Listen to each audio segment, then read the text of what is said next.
Well, hello, everybody, and welcome to another amazing episode of Unstoppable Success. I am your host, Jaclyn Strominger, and I love sharing amazing people, their insights, their passions, their lessons with you. And that's what we do here on Unstoppable Success.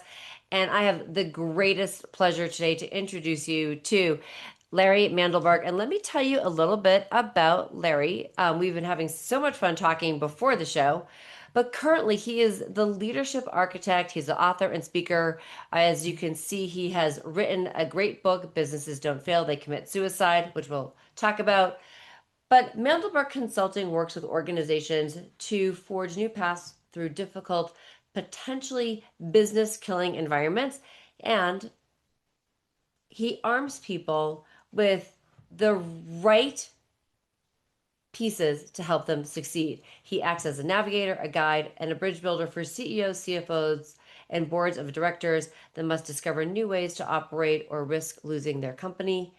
He is using leading non-financial indicators, and he helps organizations save time and money by identifying and quantifying and eliminating barriers to profitable growth. So, listeners, you know you're going to get a lot out of this because if you want to have unstoppable success, you're going to have to talk to Larry. So anyway, Larry, welcome to the show. That was a mouthful, Jaclyn. You did good. And I didn't even read the whole LinkedIn profile. Yeah. Yeah, there's a lot there. So Larry, obviously, you started in the world basically. I know you were in California. You had some great expertise and success here, and you've now written a book, "Businesses Don't Fail, They Commit Suicide." And I take us how you got to writing this book, because obviously there's there's probably some really great nuggets that you can share. There's great stories in everything, and one of the things I'm very proud of is that I'm pretty good with stories, and I have a lot of them, and I love sharing that with my clients, helping them learn how to do stories, because that's the only way people can really relate and empathize with what you've been through, right? Is through Right. story. So this is a pretty good one. There was in 2014. I've been doing this for many, many years. And in 2014, somebody said to me, "What the hell is it that you do? I mean, I know you're a consultant, and I know you do strategic planning, and I know you do consulting, and I know you do business plans, and I know you this, and I know you that. But I don't really know what you do. I know what you did for us, but I don't really understand what you do." So I hired a person who specializes in marketing and branding to do a brand equity analysis of my consulting practice. And what she came up with was that she talked to friends, colleagues, employees, and customers, current and past. And everybody said the same thing. "Oh, I don't know what the hell he does. I know what he did for us, but I don't know what he does." So we were talking and we worked our way through that whole process. And almost when we were done, she says to me, "I have the title for your book." And she showed it to me. And I said, "Oh, God, that is fab. That's exactly the right title." And she goes, I said, "Where did you get it from?" She said, "From you." I said, "What do you mean?" She said, "When we first met and we were talking, I was talking to you about how businesses fail. And you said, 'Businesses don't fail, they commit suicide.' And that was so powerful that I wrote it down. And that was like 7 months ago. I didn't even remember saying it. Oh my God. Yeah, Oh my God. yeah. But I get mad because people say things like, these businesses, they just fail and nobody knows why. I'm like, businesses do not fail. They kill themselves, they commit suicide. And it's true. I mean, no business ever failed because of finance. Everybody, I have 23 years of primary research in this book. I created a hypothesis. I developed oh, come on, a the structure that you use to evaluate the hypothesis. Mhm. I can't remember the scientific term for it now. I just used it this afternoon. And when we came out of the end of that, we had a theory. And then I spent 6 years doing proof of concept on the theory. And with theories, you don't prove them correct, you fail to prove them incorrect. I mean, that's just a scientific Right. engineering kind of a reality. So I have 29 years in this, right? And literally with all it's not academic research, but it is statistically valid. It's all documented. And every single person that I spoke to said, every one of them said that part of the reason they were failing or had failed was financial. And the problem with it is that you cannot fail because of finances. Finances are lagging indicators of prior bad decisions. They have nothing to do with whether your business is operating properly or not. But that's what everybody thinks of. So one of the things I say all the time is, and I separate wholesale and retail. I don't believe in B2B and I don't believe in B2C. I think those are ridiculous terms. And Mhm. as a man with 53 years in technology, I bought my first computer in 1973, and I've been very deeply involved in technology for my entire life. I have the right to say B2B and B2C are BS. It's wholesale and retail. And Yeah. in retail, the customer is always right. In wholesale, the customer is always wrong. Always. They think they know what the problem is, and all they're doing is looking at symptoms masquerading as issues. They play Mhm. whack-a-mole with these symptoms. Fix a symptom. Okay, pops up over here because you haven't fixed the core problem. So anyway, as you can tell, I get very passionate about this. I love what I do. And the thing that makes me happier than anything is sharing this information with people. And that's why I do these podcasts, because I'm not looking to make money. I'm looking to to create awareness. That's all I care about. I want people to understand that there's a very clear, objective, measurable, treatable reason businesses fail. And it's not, it's complicated, but it's not complex, right? There's a Right. difference, right? Complexity is when you don't understand the outcomes of each of your moves. Complicated is mousetrap, right? Yeah. Mousetrap's complicated. If you put everything together and you drop the ball, it's going to come out where you want it. But there's a lot of moving parts and pieces, but it's all predictable.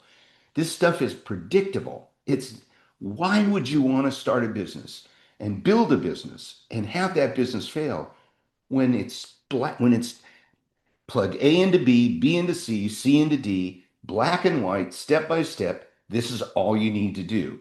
And um, we call it, we've come up with a brand new label. Um, it has, I'll think of it. It has to do with how you grow. I can't believe I'm forgetting it. Isn't that Well, one of the amazing? things that it seems like you're talking about too is like it's finances are not the thing that make a business fail. What happens is that people don't have the right systems in place and process and procedures, and they're not always necessarily, as I like to say, MMA. They're not measuring, monitoring, and adjusting as they're moving forward to make sure that they are actually, you know, doing the things right that will actually generate the income because the income is like the bonus of doing the things right, right? Hmm. Like you've got your processes and your procedures, and then people try to keep throwing things. They'll try to throw, oh, we need to do more marketing. Well, take a minute and understand what's your messaging. Is that right? It's we have to measure, we have to monitor. Maybe it's I mean, I come from the world of direct marketing, where you have your control and you have your what you're testing against it. But it seems a lot of times people don't necessarily create that part of their business. Well, smaller businesses don't because they don't see the value and they don't think that the time required to capture, review, and act on those data points is worthwhile. It's called scaling smarter. And Yeah, that's why I couldn't remember it is yeah, because we did this through a group survey. We came up yeah, with a bunch of titles. So it wasn't my title, but it's yeah. called Scaling Smarter. And it's about understanding because here's what happens when you grow. First of all, the world you live in is changing constantly, right? You have a universal conflict that's existed since cavemen. Everybody wants things to stay the same. I don't want it to change. What I know works today, I want to know it's going to work tomorrow. What I did to get food today, I want to do to get food tomorrow. What made me happy today, I want to do it and have it make me happy tomorrow. I don't want the world Yeah. to change. The world is constantly changing at a faster and faster pace, and the only thing that is constant, that is never changing, is that the world is constantly changing. Right. So you have this conflict of organizations wanting stasis in an environment that refuses to allow it. Yeah. So as you grow, everything you do has to be rethought. You can't manage 10 people the way you manage 50 people, and you can't manage 500 people the way you manage 50 people, and you can't manage 5,000. You see what I'm saying? Right. And it's the Right. It's same all with different. Right. It's always it's we are and you actually know this. It's also based on where you're doing business. It's going to be different. Business on the exactly. East Coast is going to be different than the business on the West Coast versus where you are in France. I mean, we were talking about this actually just before I got on the call with you, talking with a client who is starting one of our hubs, and she's talking about doing it virtual, because she's in congestion, California, right? I mean, it's hard to get from point A to point B. And so what Exactly. works in one place is not always going to be the same as what's going to work in another area, right? And so you have to look at that. And same That's thing, right. things are always changing and evolving. Constantly. Yeah. So one of the things that I talk about is this thing that I call the arc of success. And this is something that came out of my research. And it's how organizations mature. There are three stages of maturity, and the process of maturation has to happen three times. Okay. And as you move from youth to adolescence to adulthood, and sometimes it can happen fast, and sometimes it takes decades. It's not about speed, it's about getting the maturity to be able to move to the next stage. So the way it works is you traverse this arc of success, and it starts when somebody has an idea, and that idea is implemented, and if it's successful, it creates growth. Growth creates complexity. Complexity creates the need for rules, controls. Rules Mhm. and controls create a loss of flexibility. And that's a problem because everything that you've been doing has been through a very flexible, malleable environment because it's new, right? But as that happens, and people, I say that to people and they go, well, I never quite thought about it that way, but that's exactly what happens, right? And it's the same thing with youth, with youth, adolescence, and adulthood. And it's the overarching model is very simple. It's the three P's. There's only three things that any organization has to accomplish to be successful. You have to have clarity of purpose, you have to have consistency of performance, and you have to have engagement of people. Purpose, performance, people. And I say this to people, and what happens is everybody thinks they got the purpose down. I know what our purpose is. So they try to move into adulthood. They try to do things that are adulthood stage things, but they haven't actually completed youth, much less adolescence. So they struggle and they never get there. So what I say to these people is, so you know exactly what your purpose is, right? And I said, then they say, yeah. I say, okay, I want you to grab anybody from different areas of your organization, and I want you to ask them what business you're in. What's the purpose of your business? Now, before you do that, you tell me, do you think you're going to get the same answer from everybody? Whether it's three people or 30 people, you're going to get the same answer? Then how can you tell me you know what your purpose is? If your staff doesn't know what your purpose, how can you let your staff, how can you know your purpose and not let your staff know what that purpose is? I mean, that's insane. So don't tell me you know because you don't. You think you know. You know what you sell and you think you know who your market is, but you don't understand your purpose. You don't understand the value of your product. You don't understand why it's of value. You don't understand who values it. You don't understand how they want it delivered. And you don't understand the culture that is required to create that environment so that you can actually do those things.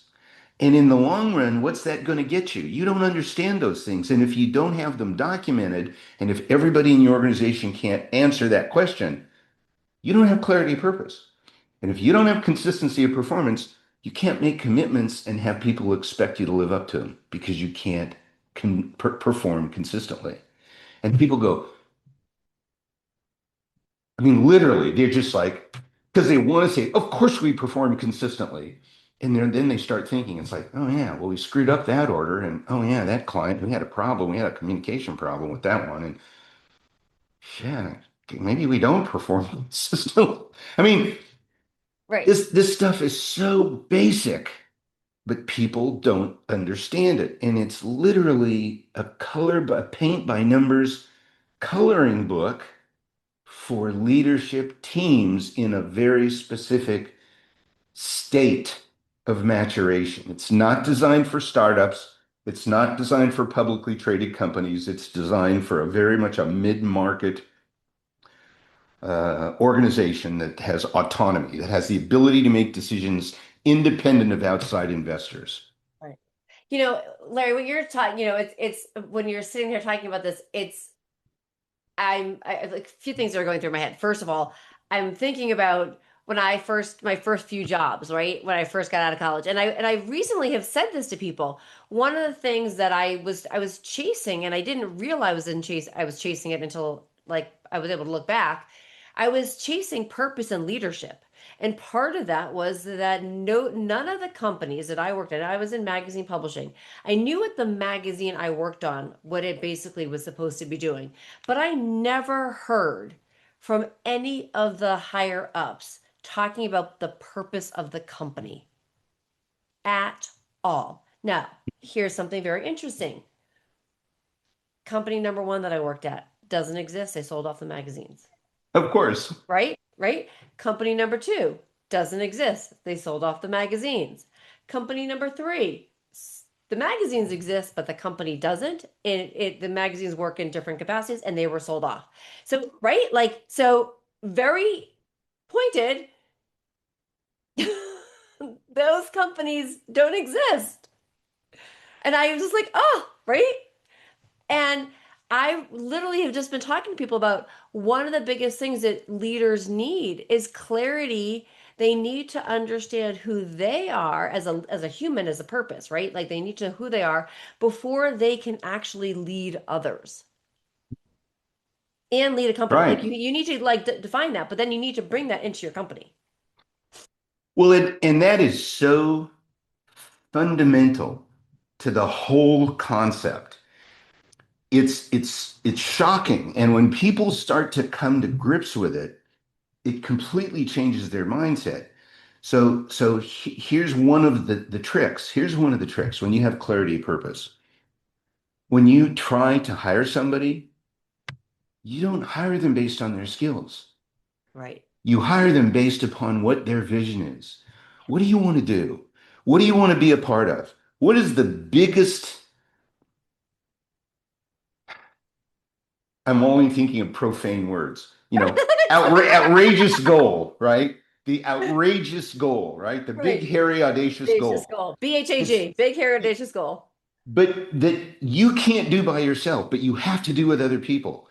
It can only be done with a group of talented, driven, purpose-driven people. If you don't have that, how can you hire the right people? Right. You can't. If you don't have that, how can you work with the right customers? You can't. Right. One of the companies that I highlight in my book, which was a client, was incredibly successful for a couple of decades, and in no time, in a 3 year period, in a 2 year period, went from 20 years of profitability to 2 years of loss. A couple of 100,000 in the first year, 500,000 in the second year, and by February of the third year, when they hired me, they were on pace to lose 800,000. This is not a small company. This was roughly 40 people, 40, 50 people. Smallish, but Right. not a micro company. And basically, what they didn't have was clarity of purpose, and they were trying to sell everything that they could sell to anybody they could sell it to. And we fired two-thirds of their clients, and they made more money. They sold more product and ended up with more profit. And by the end of that third year, they were even. They didn't make a profit, but they didn't Right. have a But they were loss. So even. Right. we flipped that $800,000 path to neutral, and they have been going there ever since. That's awesome. I absolutely Oh, love that. That yeah, that's I mean but it's also, you know, um I think one of the things that what you just said to pull that out is, and I know it's a not to be cliche and having like sayings, but like, you hear people say the riches are in the niches, right? You cannot be everything to everybody. You have to be able to drill down. You might reach more people by sharing, but when you're specific, right? Like right. I'm going to talk to X. I want to sell coffee mugs to coffee stores or coffee Hmm. shops, right? I'm not selling them to everybody. I just want them to go to coffee shops. I mean, like, you have to break it down so that you can do that. Yeah. But the niche has to be driven by the customer's sense of need and Yeah. value. Hmm. It's not you're selling coffee cups to the coffee shop. It's why does the coffee shop care about mugs? What's the value of the Right. mug to the coffee shop?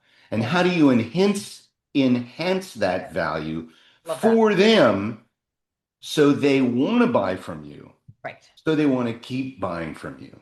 And in the long run, what does that do for your business? What's that long-term vision? One of the interesting things that comes up a lot, and you talk about these trite phrases, and they're trite for a reason. It's because they work, and Hmm. they're trite because people repeat them over and over and over and over and over and over again. But they're true. Right. Yeah. So as you can see, I got the arc up behind me, Yeah. trying to get out of the way. I love it. The transition from youth to adolescent is the most difficult, particularly for entrepreneurs. Now, this is a tongue twister, so let me say it slowly first. It's the point in time when you have to shift from more is better to better is more. So youth is getting clear on who you're selling to and why they're buying from you, your purpose and your long-term goal and the culture you want to create. Because that's all tied together, right? Once you get that clear, it's no longer about more. It's about now let's do what we know to do and do it better. So at the beginning, more is better because the more we do, the more we understand and the more we can learn about what people value and why and whether they're valuable to us and whether we're valuable to them. And we can learn who to say no to. But once we get clear on that purpose, we have to stop focusing on more and start focusing on better. We want to do a better job of delivering, not deliver more. Because as we do better, first of all, you'll stop losing customers. Second of all, your customers will become your marketing tool. And third of all, you'll stop losing people because they're having fun doing what they're doing and they're doing really good work. It's better and they're worth praise. They're praiseworthy, and the clients love them, and the vendors love you, and you love your staff, right? It's the transition from more is better to better is more. And you got to say to people, you got to fire those clients. And they go, I don't think you understand. Oh no, I understand. You really need to get rid of these people that aren't in your sweet spot because they will keep you from being able to improve your processes and systems and delivery. They will keep you from being able to fulfill the commitments and promises you have to make to create long-term relations that support sustainability. Yeah. Make sense?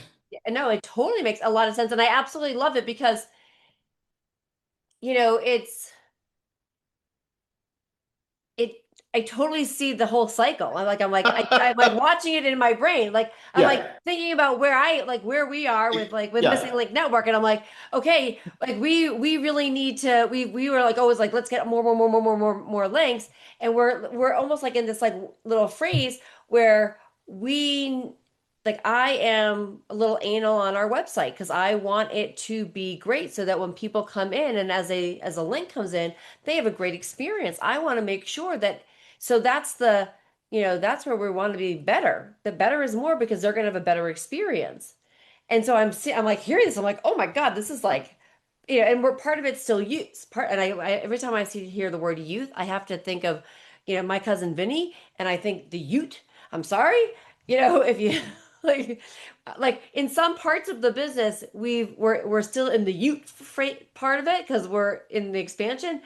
And some parts of it we're teetering on teenage and the adolescent, exactly. right? Well, and this is exactly the problem is that people get a whiff of this success and they're like, I can move in this direction. And they don't have my terms. But I have an assessment tool, and there are three components, three objectively measurable components that identify whether you have achieved the first objective, clarity of purpose. There are three for clarity, consistency of performance, and there are two for engagement of people. So there's eight components that are pieces of the three mandates for leadership teams, the operational imperatives, I call them. So you take this assessment and it's literally just yes or no. It's yes or no. And it's not almost. It's like if it's not a yes, then it's a no. Even if you're 90% there. If you're 90% there, you're not there. And Right. it ranks all eight of them from weakest to strongest. Hmm. Because everybody wants to do everything all at once. Yeah. We got to fix this and this and this and this. No, you got to run your business. You've been successful. We're going to do one thing at a time. The first time when I start with a client, we look at the first three, the three weakest. And depending upon the sense of need from leadership, often it's we've got cash flow problems. Occasionally, it's we've got new client problems, right? Occasionally, it's things like we've got product development products or we've got new market segments that we're just running our heads into the wall. Depends on where your sense of pain is, but we always look at the top three, and no matter how strong any of those are, the three weakest, and whichever one will solve that emotional sense of need the best is the one we start with. Yeah. So we focus on that and we fix it. And it's like you fix that, and it's I'm just getting fluttery. It's like how you go through the day and it's like, I'm going to do these seven things. These are my seven priorities for the day. And you get the end of the day and you've finished one and you got the number one, the second one almost done, but you spent the day putting out fires. Those fires go away. They just disappear. They just go. It's like, where did I get this time? It's amazing. And Yeah. I wish I could say that I was brilliant, but this isn't me. This is data. This is data. All I did was collect the data personally. This is Right. primary research, put it together, came up with a theory, a hypothesis, Yeah. developed a theory. You build a construct. That was the other phrase. Yeah. You build a construct to test the hypothesis to come up with a theory. And that's all this is. Um, 80% of what's in the book is data. 20% of what's in the book is my opinion and my approach and my thoughts and like the arc of success was something that I created. That wasn't anything that I got, but I got it by studying the data, right? It's like people don't But think that way, right? but data, we talk I just came back from a conference, and one of the biggest things that came out that was like an underlying theme, and I shared some of this too, which is that you have to be measuring the things in your business because without measuring and collecting the data, you don't know where you are and you don't know what to change or to do. So data is so important. And you know, we need the data so that we can see like where we're going Right. and if we need to make a change. Right. I agree with you 100%. I'm not big on these 110% people or 100 and 200%. I'm not big on that. It's like you're either giving it all you got or you aren't. It's this 110% stuff Right. is BS Yeah. to me. So I agree with you 100%. And it's really important to remember that every piece of data you collect is a lagging indicator, Mhm. not a leading indicator. So you have to be very careful about how you use that data. And it's like lies, statistics, and percentages. You can make them say anything you want. So I agree with you. And they have to be treated with great, great caution.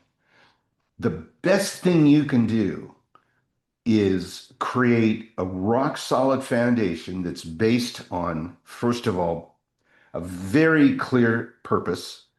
And out of that purpose, what you'll see in the background, again, you'll Yeah. see youth is narrow and shallow experience.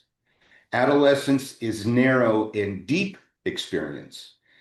Adulthood is broad and deep experience. So the more you do it, the more experience, the more depth of experience you get. And then as you start getting depth of experience, you can start expanding out and getting more breadth of experience. And people are always trying to jump to that breadth of experience before they get the depth and they don't understand it. It's like people that want to be a master or like a Jedi, but they don't want to learn the basics. They don't want to spend years going through the basics and learning and training, and they don't want to apprentice. It's like, no, I got the idea. I can go do it. So again, stuff is just not rocket science. It just isn't. It's easy to do, and if you're investing your life in a business, doesn't it make Right. sense to at least look at somebody's research that says this is bulletproof? Right. I love Right? it. And what you just said though about the basics, Yeah. right? I think I've said this so many times. We always need to go back to the basics. And I'll do a Hmm. sports analogy, right? So, you know, um, basketball players, I've read lots of books, right? My son, um, really interested in basketball. Okay. But the guy who's getting to the gym earlier, what is he doing? He's before anybody else. The guy who's always working on the key things you need to do. It's the basics. It's the basic footwork. Footwork matters. You're always looking at your basics. You have to go back to the basics. You have to go back to, it's not about the fancy shot. It's about, can you do the freaking basic layup, right? That's right. Practice your layup. Practice your layup. And I mean, I feel like, I'm like I used to feel like I was hitting it over the head. It was like the basics. Business can actually be rather boring. It's about doing the basics, but doing the basics consistently. Well, that's the problem with entrepreneurs is that they get bored. Mm. And there's other reasons. There's other reasons Right. why they make lousy leaders as you progress into adolescence, which we can go into if you want. But I do have a little basketball story I want to share with you. Yeah, no, share. Michael Jordan was once asked, and this was back shortly after he retired. He was once asked, um, what do you think about coaches, business coaches specifically? This was a business environment because he was into a lot of businesses, right? Right. And he said, many people say that I am the greatest basketball player ever. I don't know if it's true, but I can tell you this. I needed a coach. And I don't mean the coach of the team, I mean a personal coach. And if I needed a personal coach and I'm one of the best players in the NBA, everybody needs a coach. because you need to be reminded that you need to master the basics. That's your foundation. That's what will always get you home.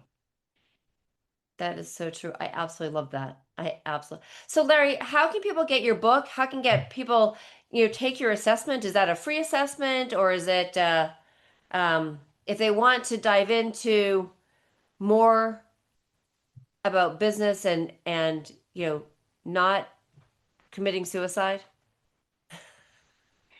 I want to give you the subtitle before I answer your question. Okay. Because the title of the book is always meant to grab your attention. The subtitle of the book, any business book, is always meant to tell you what the book's about. Yeah, So the subtitle of the book is How to Survive Success and Thrive in Good Times and Bad. I love it. That's really great. So the easiest thing in the world to do is to use the internet and search for something you can remember. Mandelberg is easy. Suicide is easy, but suicide gets you a lot of other stuff. You kind of have to remember businesses don't fail. But if you just do a search in Google of businesses don't fail, you're going to find tons of references. And it's on Amazon and it's on Google Play and it's on Apple Store and it's in all the electronic Yeah. places.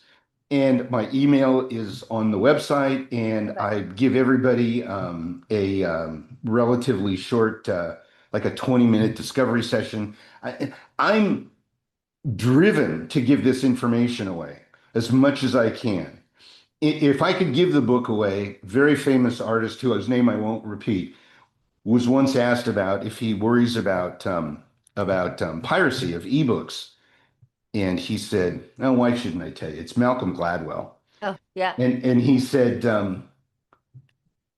I don't worry about piracy, I encourage it. The more people that read my book, the happier I am. If I could give it away for free, I would, but it wouldn't have any credibility then. Right. So I'm happy to give all of this stuff away. Just remember, businesses don't fail. That's one that usually gets very focused results. Go to Amazon, and it's Mandelberg. I mean, there's not a lot of Mandelbergs out there. So you can buy the book, you can look on the blog, you can a lot of this information is available publicly. And you cannot take the assessment without having the book. The URL is in the back of the book. But if anybody reaches out to me and sets up a discovery session, this is all free. I'm not shilling for customers. I don't take very many customers. I haven't done any marketing for 25 years. Right. So you got to be the right person for me to take you on as a client. And if you do that discovery session with me, I'll give you what you need to take that assessment, and then I'll help you analyze it because it people don't want to believe it. They see it and they go, yeah, I get that, but what about this and what about that? It's like, no, no, you're playing whack-a-mole with symptoms, buddy. You got to stop. You got to let that go. You're not dealing with problems, you're dealing with symptoms. Let's focus on what you need to build a sustainable organization. And these are the 8 things, and these are the things you need to do. And in the book, those 8 things are 8 chapters, 8 of the 12 chapters, right? The 12th one is about the survey to help you understand how to use it. But each of those 8 chapters talks about the benefits of doing this. There's an anecdote, a story. There is examples, and then there's a how to create it, how to deploy it, how to implement it, and how to maintain it. So everything you need is right there. If Awesome. you need more than that, then you can hire me, but you don't have to, I love it. right?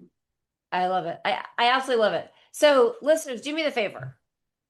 First of all, I will put the link to the book in the show notes, so it will be in there. But do me a favor, reach out to Larry, connect with him because the wisdom he has is just this is just absolutely phenomenal. And each and every one of us, whether you want to believe it or not, is a business, but you have a business. And if you have a business, we do not want you to fail. We don't want you to have that. We want you to have the most amazing, unstoppable success. And this book will help you do that and be there and sustain it too. And connecting with Larry. He's got great information. So can I give you I like to leave my audiences with one little gem. Yeah, Can I do that? please. So delegation. Most people hate it. They don't like giving up authority. They don't like giving up power. They don't like training. I've got a process for delegation. I've trained baseball teams on this. And there's one very small secret. People learn to delegate. Most people learn to delegate by watching their parents, which just is the worst possible way to delegate in business, right? Have you ever Right. heard of a delegation class? I do delegation training. I do ethics training. Here's the gem. When you delegate a task to someone, and I don't care how risky it is, how much money's involved, or how much experience this person has, I care not. Before you tell them how to do it, ask them how they think it should be done. All you give them is the objective. The problem with delegation is most people don't understand what the objective is. All they know are the steps to do the work. Mm. So what that does is it forces you to get clear on your mind about what the objective is. And then you find a delegate and you say, I want to delegate this task to you. I want this office kept clean. I don't want the trash emptied. I don't want the shelves restocked. I want this office kept clean, whatever that means to you. That's the goal, clean office. It's a goal. It's not a task, right? It's an objective. Now, before I tell you how we do it, you tell me how you think it should be done if it was your responsibility. That's the gem. That is a great gem. Actually, because it also gives people a sense of ownership. It's ownership. And you know what? If you aren't hiring the right people, they have no information to give you. If you're hiring the right people, they should be smarter than you and they should be able to give you very creative ideas, which they're not going to do if you tell them what to do or don't ask them how to do it Right. before you give them a framework. Yeah, I absolutely that is a great gem. Absolutely an absolute amazing gem. Okay, so listeners, this is an amazing nugget. This is how you have unstoppable success. So please do me a favor, reach out, connect with Larry, and then please do me the biggest favor of all and share this episode with your friends, your family, your colleagues, your business associates, people that you know in business. If it's an entrepreneur or not an entrepreneur, share this with them because I'm sure they will get something out of this. This is great information. We are here to help you have unstoppable success. I'm your host, Jaclyn Strominger. Thank you for listening. Thank you, Larry, for being an amazing guest. Merci beaucoup. And please, again, hit subscribe and share. Thank you so much for listening. Sorry we went so long.